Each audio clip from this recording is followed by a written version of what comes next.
सात संगत जी, बड़े प्यार और सत्कार से कहना जी, धन निरंकार जी। सात संगत जी, आज जो हम सबों के पल्ले में ये खुशी का समा सदगुरु माता जी की असीम कृपा से मिला है। सात संगत जी, इस आनंद के सागर में सात संगत जी डुबकी लगाने का ये परम सौभाग्य प्राप्त हुआ है। सात संगत जी, तो इस अवसर का हम सात संगत जी लाभ उठाते चले जाएं, क्योंकि सात संगत जी ये मौका हर किसी के पल्ले में नहीं मिलता। ये असल मौका सात संगत जी हम सबों को गिफ्ट के तौर पर मिला हुआ है। आज अगर देखा जाए तो इस दुनिया में, इस संसार में सात संगत जी इंसान बस जिम्मेदारी तक ही सीमित रह जाते हैं कि घर परिवार का भरण पोषण, अपने बाल बच्चे का पढ़ाई लिखाई, या सात संगत जी इस संसार तक कह ले जो भी सात संगत जी सांसारिक वस्तु है उसको एकत्रित करने में ही अपने समय को व्यर्थ कर देते हैं। लेकिन सात संगत जी एक पल भी, एक क्षण भी वो नहीं सोचते कि ये समय हमें क्यों मिला हुआ है। क्या सात संगत जी संसारिक काम को ही करने के लिए? क्या सात संगत जी अपने घर परिवार का भरण पोषण, क्या सात संगत जी सांसारिक वस्तु को इकट्ठा करने के लिए ही, बस इतना तक के लिए ही समय मिला हुआ है? नहीं सात संगत जी, समय अमोलक है। इसकी महत्ता संत महापुरुष सात संगत जी हमें समझाते हैं कि अमोलक समय आखिर क्यों मिला हुआ है। इसके बारे में कहते हैं कि भाई आप संसार के तमाम काम को प्रेम, एकत्व, मिलवर्तन के साथ करो, लेकिन इस परम पिता परमात्मा की रजा में, इसके एहसास में, परम पिता परमात्मा को जानकर, पहचान कर हर काम को, हर कारज को करो, फिर जाकर वो कारज कहलाता है। नहीं तो वो सुना है, फीका है, कुछ भी कर लीजिए आप। सात संगत जी आलीशान बिल्डिंग हम खड़ा कर दिए। सात संगत जी वो मकान तो हमने बना दिया, लेकिन वो मकान घर कब बनेगा? जब उस घर में प्रेम, एकत्व, मिलवर्तन की वास होगी।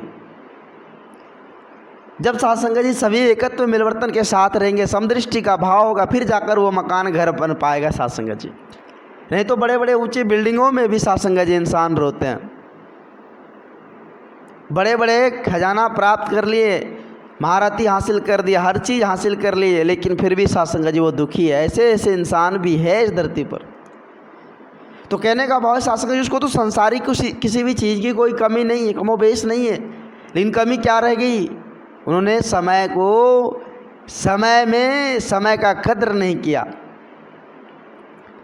सात संगत जी समय संत महापुरुष कहते हैं कि इस परम पिता परमात्मा को जानने के लिए हमें मिला हुआ है, इसकी भक्ति करने के लिए हमें मिला हुआ है।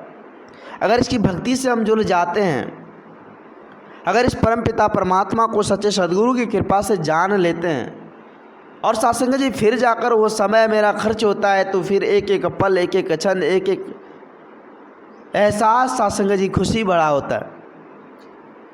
फिर दुख, तकलीफ, परेशानी की बात ही खत्म हो जाती है सात संगत जी। अक्सर देखे होंगे सात संगत जी, जब संत के जीवन में परेशानी आती है तो हंसकर जीते हैं सात संगत जी, फिर भी हंसकर जीते हैं। अक्सर देखे होंगे जो अच्छे इंसान हैं, जो इस परम पिता परमात्मा को जानते हैं, इसकी भक्ति करते हैं, अगर उसके जीवन में दुख, तकलीफ, परेशानी आ गई तो फिर भी वो हंसते हुए इस जीवन को जीते हैं सात संगत जी। क्योंकि वो समझते हैं, उसको जानकारी है इस बात की कि आखिर ये सुख दुख के मालिक कौन है, ये देने वाले और ये इसको चलाने वाले कौन है, वो समझते हैं। इसलिए वो दुख में भी परेशान नहीं होते सात संगत जी। सदगुरु समझाते हैं, हम सब इंसान को चेतन करते हैं कि कैसी भी परिस्थिति क्यों ना हो, मन की स्थिति जब एक हो तो आप चिंतित नहीं होंगे। मन की स्थिति को एक करके रहनी होगी, फिर जाकर बात बनने वाली है सात संगत जी। आज इस धराधाम की जो वजूद बची हुई है, आज जो ये सृष्टि बचा हुआ है, क्यों? संत महात्माओं के चरण धूल इस धरती धाम पर इसलिए बचा हुआ। नहीं तो सात संगत जी कब का ये जल मरता, कब का ये खत्म हो जाता। संत चरण धूल है इसलिए धराधाम बचा हुआ है सात संगत जी। इसलिए अभी भी समय है हम सबों को कि हम सभी संत चरण से लगकर, गुरु चरण से लगकर इस परम पिता परमात्मा को जानकर इसकी भक्ति कर ले। सात संगत जी संगत का समय जब होता है तो हमें काम आ जाती है, अक्सर देखे होंगे।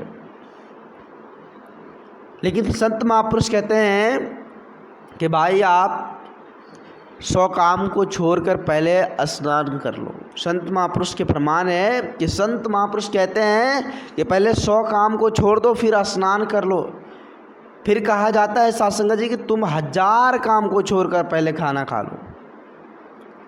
संत महापुरुष कहते हैं, लेकिन असल बात ये कहते हैं कि भाई आप लाखों काम को छोड़कर पहले सत्संग कर लो, क्योंकि सत्संग की महत्ता अपरंपार हुआ करती है। सत्संग वो ज्ञान सरोवर है, इसमें जो नहाते हैं फिर तो साध संगत जी वो पापी से पापी भी तर जाते हैं। सत्संग ऐसा ज्ञान सरोवर है साध संगत जी, इसमें जो भी डुबकी लगा लिया उसका बेड़ा पार है। तो ये वेला, ये समय आज हम सबों का भी है कि संत महापुरुषों के साथ प्रीत जोड़ ले, संत महात्माओं के श्री चरणों से लग जाए, फिर जाकर देखिए जीवन में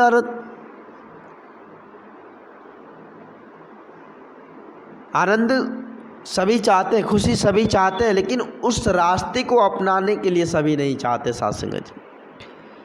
मंजिल के विपरीत दौड़ अगर लगाएंगे तो मंजिल को नहीं प्राप्त कर पाएंगे। इसलिए मंजिल को प्राप्त जब करनी है तो मंजिल की ओर दौड़ लगाना पड़ेगा साध संगत जी, मंजिल की ओर चलना पड़ेगा, फिर जाकर वो मंजिल हासिल होगा। तो आज ये वेला, आज ये समय, इस परम पिता परमात्मा वो असल मंजिल उसको पाने का, संत चरण से लग जाने का ये परम सौभाग्य आज मिला है साध संगत जी। संत चरण से लगकर उस मंजिल को पाले, उस परम पिता परमात्मा को पाले, उस अजर अमर अविनाशी को पाले, वो परम प्रकाशी नित्य सनातन आदि अनादि शाश्वत अडोल उसको पाले। क्योंकि साध संगत जी एक ना एक दिन उसी में मिलना है। ये तन जो है ना, एक खाक की ढेरी है, ये मिट्टी का धन है, मिट्टी में मिल जाएगा, लेकिन वो आत्मा इसी में मिलनी है साध संगत जी, वो परमात्मा के अंश है, इसी में फिर मिलनी है।